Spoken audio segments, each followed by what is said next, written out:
हो, इसका भी शूटिंग अच्छा रहेगा और मेरे लिए बहुत अच्छा रहेगा। हाँ। 1 2 3 स्टार्ट। आओ आओ नाटक देखो, आओ आओ नाटक देखो, चलने वालों तुम भी आओ, आओ आओ नाटक देखो, टीवी देखने वालों तुम भी आओ, आओ नाटक देखो, बेटी को समझने वालों आओ आओ नाटक देखो।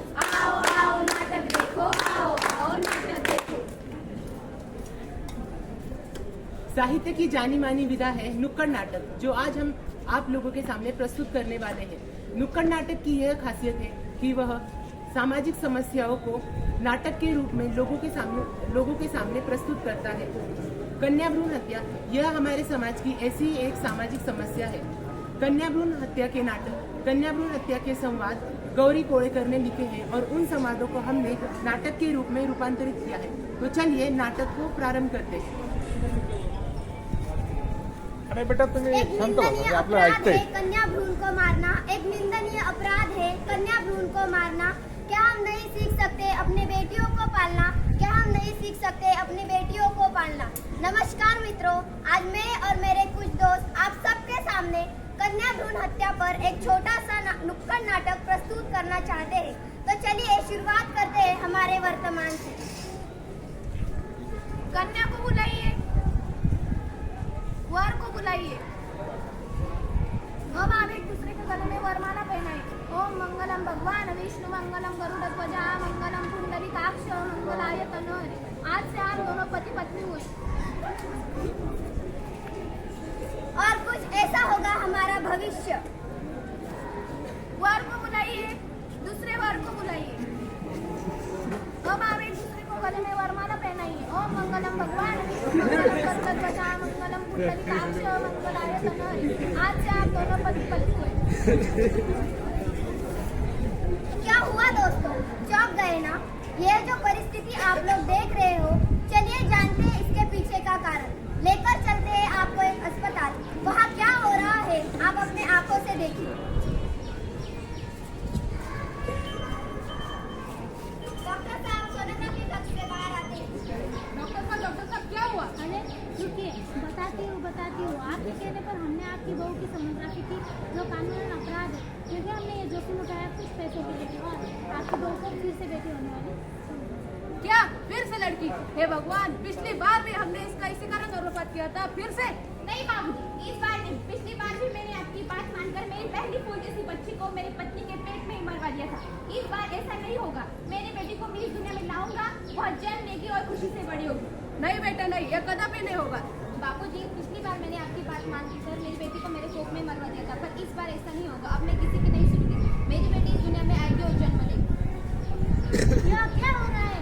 यह कोई मच्छरदानी है कि आप इतनी बड़ी आवाज में बात कर रहे हैं? एक अस्पताल है, आपको जो भी समझ करना है घर जाकर कीजिए। चलिए जाइए यहाँ से। तुम्हारे शांत हो जाओ बाबूजी, आप भी चलो, चलिए घर जाके बात करें। आ गए आप? क्या हुआ अस्पताल में? मुझसे क्या पूछती हो? पूछो अपने बेटे और बहू से। क्यों जी, क्या हुआ? इस बार भी तुम्हारी बहू को बेटी होने वाली है। हे भगवान, मेरे तो भाग्य ही फूट गई। मैंने तो आपसे पहले ही कहा था कि मेरी सहेली की बेटी पूजा से अपने लड़के की शादी कराइए, बट नहीं, आपको तो इसी से अपने बेटी की शादी करवानी थी। लीजिए, भुगती है अब। तुम घबराओ मत, पिछली बार की तरह हम इस बार भी इसका गर्भपात करते हैं। हाँ जी, हम ऐसा ही करेंगे। माँ बाबूजी, आप दोनों गलत सोच रहे हैं। बेटियां कभी बेटों से कम नहीं होती। पिछली बार भी मैंने आपकी बात मानकर मेरी बेटी को कोख में ही मरवा दिया था। उस बात के लिए मुझे अब तक पछतावा है। अब ऐसा बिल्कुल भी नहीं होगा। तुम अपने कमरे में चली जाओ। हे भगवान, अब तो हमारा बेटा ही हमारे माँ, ओ माँ, सुनो ना माँ, मैं आपकी बेटी बोल रही हूँ। मैं इस दुनिया में आना चाहती हूँ माँ। मैं आपकी गोदी में सर रखकर सोना चाहती हूँ। माँ, मैं आपकी सहेली बनकर सारे सुख दुख आपके साथ बांटना चाहती हूँ। माँ, मैं पढ़ लिख कर आपका और पिताजी का नाम रोशन करूँगी। माँ, आप मुझे जन्म दोगी ना? माँ, मुझे आने दोगी ना? माँ, सुन रही हो ना आप? हाँ बेटी, तुम इस बार इस दुनिया में आओगी, पढ़ोगी, लिखोगी और अपने खानदान का नाम रोशन करोगी। सुमन, तुम सुनो, इस बार तुम बिल्कुल भी चिंता मत करो। हम हमारी बेटी को जन्म देंगे। नमस्कार बहू ये आहे सुनो बहू, समझने की कोशिश करो। बेटियां घर पर बोझ होती हैं। बराबर। हम इसको इस बार जन्म नहीं दे सकते। हम तुम्हारी बेटी को इस बार भी गर्भ में मारेंगे। क्या बराबर। तुम्हारी ये बेटी हमें समाज में उसकी इज्जत दिला पाएगी? माँ जी, Yes, बापू जी, yes. आप दोनों ऐसा क्यों सोचते हो कि बेटियां परिवार पर बोझ होती है? बेटियां बराबर। परिवार पर बोझ नहीं होती।